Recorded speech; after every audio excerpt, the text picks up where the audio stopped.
اللہ تعالیٰ کو ایک ماننے اور اس کا اقرار کیے بغیر کوئی ہمارا عمل عبادت قبول نہیں۔ سورۃ الاخلاص میں توحید کی وضاحت کی گئی ہے۔ اعوذ باللہ من الشیطان الرجیم، بسم اللہ الرحمن الرحیم، قل هو اللہ احد اللہ الصمد لم یلد ولم یولد ولم یکن لہ کفوا احد۔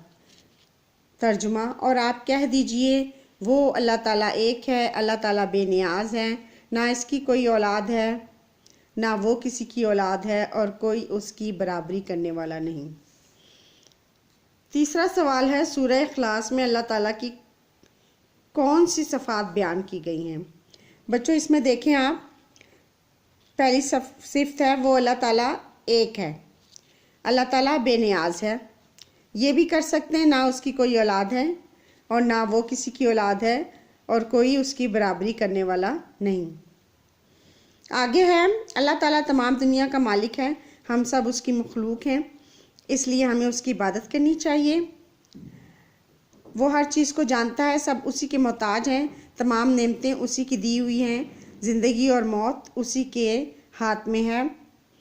اللہ تعالیٰ کی ذات میں کسی اور کو شریک کرنا بہت بڑا ظلم اور گناہ ہے۔ اللہ تعالیٰ نے قرآن پاک میں فرمایا ہے، ترجمہ، بلا شبہ شرک عظیم گناہ ہے۔ شرک کیا ہے؟